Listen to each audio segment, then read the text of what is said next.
Because you want to make an offer so good that people feel dumb saying no. If you're able to, do you ever go to a client and say something along the lines of, hey, you pay us this much per month, we're going to get you this many leads, or it's free? Anything like that part of your pitch campaign? I'm not saying that it has to be. I'm just thinking about, what are ways we can make compelling offers, and having some sort of direct KPI that shows they were here, they saw the ad, now they're in your store. Seems like a pretty compelling case.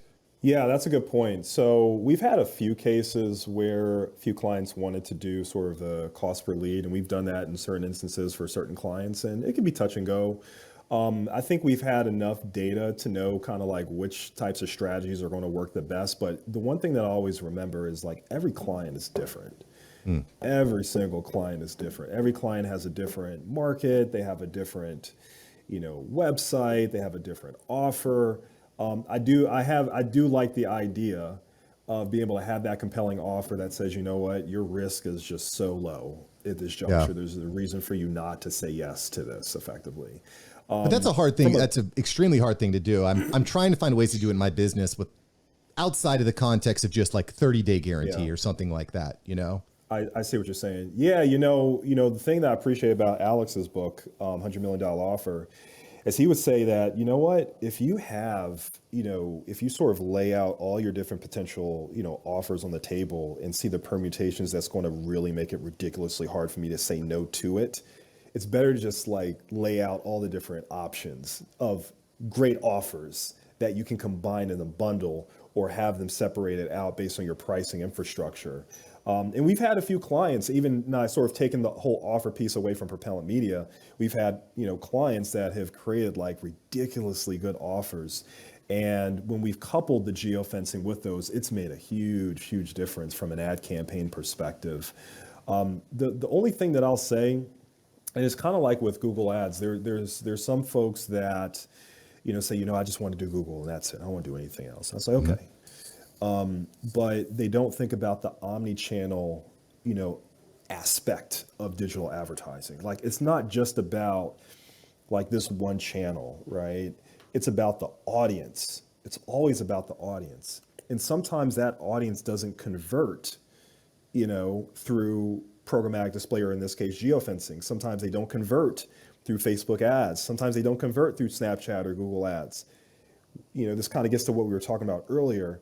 If you spread your wings a little bit more, focus on a little bit more of an omni-channel advertising campaign, depending on the industry, obviously, you're not putting all your eggs in one basket, but more importantly, the traffic that you're generating to your site, it's having an omni-channel impact.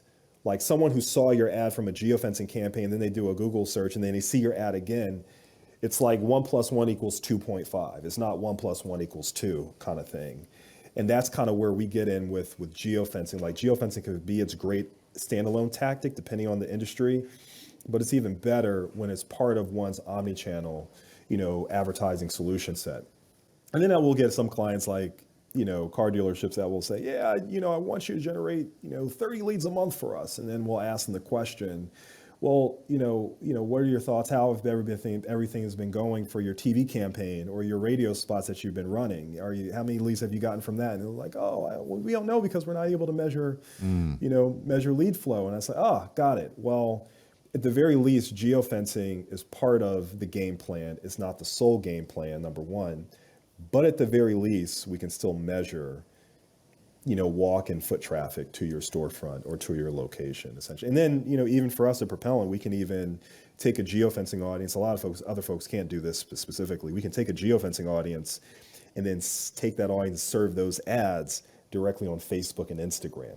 Now that has gotten really powerful for a lot of clients that we've worked with in that regard. So I know I'm talking about a number of different things. I just love this space so much. But yeah, I'll just leave it at that. I could talk for days about this, but. Thanks for watching Mark Savant Media. Here we're going to help you create a better content in less time and turn that attention into income. If you love this video, you're going to love these videos here. Click the one. Me and my team specially selected this just for you. Click the link. Check out the video. I'll catch you here next time on Mark Savant Media. Peace.